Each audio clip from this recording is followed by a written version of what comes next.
সালটা 1949। মধ্যপ্রদেশের ছিন্দওয়াড়ার জঙ্গল, আর এই জঙ্গলের ভেতরই উদ্ধার হলো এক গ্রামবাসীর ক্ষতবিক্ষত মৃতদেহ। পুলিশ নিশ্চিত এটা খুন, ঠান্ডা মাথায় করা এক নৃশংস হত্যাকাণ্ড। মোটিভ পরকীয়া বা বিবাহ বহির্ভূত সম্পর্ক। কিন্তু কাঠগড়ায় দাঁড়িয়ে আসামি পক্ষের আইনজীবী এমন এক সাক্ষীকে ডাকলেন যা কেউ কল্পনাতেও ভাবতে পারেননি। সেই সাক্ষী কোনো রক্তমাংসের মানুষ নয়, সেই সাক্ষী হলো একটি বই। হ্যাঁ, কিংবদন্তি শিকারী জিম করবেটের লেখা man Eaters of Kumaon.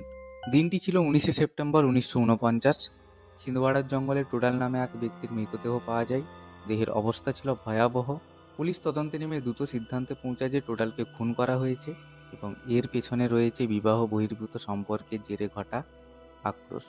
Police দ্রুত অভিযুক্তকে গ্রেপ্তার করে এবং আদালতে পেশ করে। সবার চোখে আসামি তখন খুনি। আদালতে বিচার শুরু হলো। সরকার পক্ষের আইনজীবী জোরালো যুক্তি দিলেন যে এটি একটি পরিকল্পিত খুন। সমস্ত প্রমাণ যেন আসামির বিরুদ্ধেই কথা বলছিল। কিন্তু আসামি পক্ষের আইনজীবী ছিলেন নাছোড়বান্দা। তিনি দাবি করলেন এটি কোনো মানুষের কাজ নয়, এটি একটি বাঘের আক্রমণ।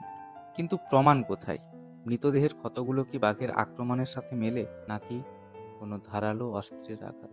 বিচারক এবং জুরিরা যখন দোলাচলে, ঠিক তখনই ডিফেন্স লয়ার তার তুরুপের তাসটি বের করলেন। আইনজীবী আদালতে দাঁড়িয়ে কোনো ফরেনসিক রিপোর্ট হাজির করলেন না। তিনি হাতে তুলে নিলেন জিম করবেটের বিখ্যাত বই ম্যান ইটার্স অফ কুমায়ুন। তিনি বিচারকের সামনে বইটি নির্দিষ্ট কিছু অনুচ্ছেদ পড়ে শোনালেন, যেখানে জিম করবেট বিস্তারিতভাবে বর্ণনা করেছেন একটি বাঘ যখন মানুষকে আক্রমণ করে তখন সেই ক্ষতের ধরন ঠিক কেমন হয়। বাঘের নখ মানুষের শরীরে ঠিক কেমন দাগ তৈরি করে তার নিখুঁত বর্ণনা ছিল তার সেই বইতে।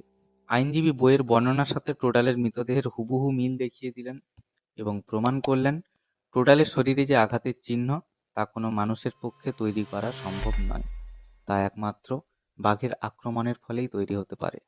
জিম করবেটের অভিজ্ঞতাই হয়ে উঠল এই কেসের একমাত্র বড় সায়েন্টিফিক এভিডেন্স।